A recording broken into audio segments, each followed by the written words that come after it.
ন্যাড়া নাকি বেলতলায় বারবার যায় না।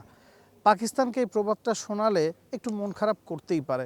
ঢাকা টেস্টে তারা টস জিতেছিল, ফিল্ডিংয়ের সিদ্ধান্ত বেছে নিয়েছে এবং চতুর্থ ইনিংসে রান তাড়া করতে গিয়ে সেটা কিন্তু বুমেরাং হয়ে ফিরে এসেছে। সিলেটেও একই ভুলই কি পাকিস্তান করলো? সিলেটে টস জিতে শান মাসুদ আবারও ফিল্ডিংয়ের সিদ্ধান্ত বেছে নিয়েছেন।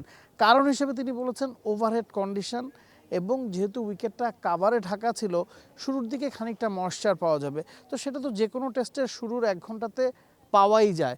এবং যে ওভারহেড কন্ডিশনের কথা বলছিল, এখন যে সিচুয়েশন, এখন যেই সময় খেলাটা শুরু হতে যাচ্ছে বা খেলাটা শুরু হয়েছে, সেই সময় কিন্তু সিলেট স্টেডিয়ামে প্রখর রৌদ্রতাপ।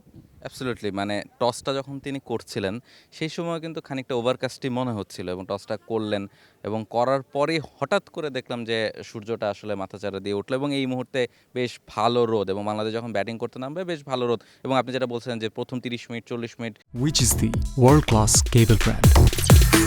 Walton Cables, নিরাপদ আগামী সংযোগ। যে কোনো টেস্টে যে কোনো ওয়েদারে বা যে কোনো উইকেটে আপনি খেলেন খানিকটা মশ্চার বোলাররা পাই, পেসাররা সুবিধা পাই, সেটা হয়তো বা পাবেনই নিঃসন্দেহে। তবে সেটা বাংলাদেশের ওপেনাররা ডিফেন্ড করার চেষ্টা করবেন। তবে ওই যে শান মাসুদ যেটা চিন্তা করেছেন যে উইকেটটা সবুজ, গতকালকে আমরা বারবার দেখাচ্ছিলাম যে একেবারেই সবুজ উইকেট এবং ওভারকাস্ট, উইকেটটা ঢাকা ছিল, সব কিছু মিলে হয়তো বা তিনি চিন্তা করেছেন যে খুব কম রানে যদি বাংলাদেশকে অল আউট করে দেওয়া যায়। সেটা চিন্তা অবশ্য তিনি সবুজ উইকেট দেখে মিরপুরেও করেছিলেন, কিন্তু সেটা আলটিমেটলি করতে পারেননি। বাংলাদেশ 400+ রান করেছিল এবং তাদেরকে 4th ইনিংসে ব্যাটিং করতে হয়েছে। তবে সেখান থেকে শিক্ষাটা তিনি নেননি। এই ম্যাচেও আবার কিন্তু 4th ইনিংসে পাকিস্তানকে ব্যাটিং করতে হবে। এবং সবচেয়ে বড় কথা হচ্ছে, এই সবুজ দেখে আপনি বিভ্রান্ত হতেও পারেন। এই সবুজ বলতে যে জোহানেসবার্গ বা ডারবানের উইকেট তা না। এই সবুজ উইকেটে আপনি ধোকা খেতে পারেন। এই সবুজ উইকেটে বল খানিকটা লো হয়ে আসতে পারে, স্লো হতে পারে, ব্যাটিং করাটা খানিকটা ডিফিকাল্ট হতে পারে ফার্স্ট ডের পরেই। এবং প্রথম 1 ঘন্টা যদি আপনি সার্ভাইভ করতে পারেন, আপনি ভালো স্কোরের চিন্তাভাবনা করতে পারেন। বদলের কথা যদি বলি, পাকিস্তান দলের 3টা বদল। বিগ কলিজ, শাহিন শাহ আফ্রিদিকে পাকিস্তান দল বাদ দিয়েছে। বাবর আজম তিনি ফিরেছেন। পাকিস্তানের বদল 3টা হলো। বাংলাদেশ উইনিং কম্বিনেশন ভাঙতে হয়েছে।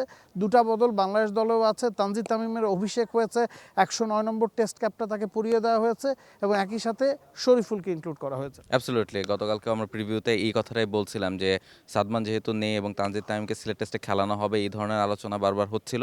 ফলে তানজিদ তামিম তিনি আসলে টেস্ট ক্যাপটা পেয়েছেন 109তম ক্রিকেটার হিসেবে, এবং বলছিলাম যে 3জন পেসারের যে কোনো একজনকে অন্তত বিশ্রাম দিয়ে, কিংবা না হলে নাহিদ রানা তাসকিন যদি খেলার মতো অবস্থায় থাকেন, তাহলে ইবাদতকে বিশ্রাম দিয়ে শরীফুলকে, যেহেতু তিনিও দারুণ ফর্মে আছেন, ফলে তিনিও একটা ম্যাচ ডিজার্ভ করেন। সো বাংলাদেশের পেস ইউনিটের সেই সমস্যাটা নেই। সো সব মিলিয়ে আমার কাছে মনে হচ্ছে এই দুটা চেঞ্জ আসলে হওয়ার কথা ছিল। এইটাকে আমি আসলে খুব একটা বলতে চাই না যে হ্যাঁ সাদমানকে না পাওয়াটা আনফর্চুনেট, তবে উইনিং কম্বিনেশন ভাঙার মতো কিছু নেই। কারণ আমরা হয়তো বা টানা ম্যাচ জিতলেও আমাদেরকে ভাঙতে হবে, আমাদের পেসারদেরকে রোটেট করে খেলাতে হবে। সো আমরা বাংলাদেশ টিম আসলে ওই কাজটাই করেছে। টেস্টে সবসময় বল হয় প্রথম ঘন্টাটা, প্রথম সেশনটা সবচেয়ে বেশি গুরুত্বপূর্ণ। এবং যখন ওভারহেড কন্ডিশন থাকে, উইকেট কাভারে ঢাকা থাকে, তখন ওই সেশনটা আরও বেশি গুরুত্বপূর্ণ হয়ে দাঁড়ায়। এই সেশনটা যদি বাংলাদেশ কাটিয়ে দিতে পারে, খুব খারাপ সময় না যায়, সেক্ষেত্রে টস জিতে পাকিস্তান যে সুবিধাটা নিতে চেয়েছে, সেটা কিন্তু আবারও বুমেরাং হয়ে ফেরা দেখা দেবে। For more updates, subscribe to our YouTube channel and click on the bell icon. Follow us on Facebook and Instagram. Download T Sports app to enjoy exciting games and highlights. Visit tsports.com.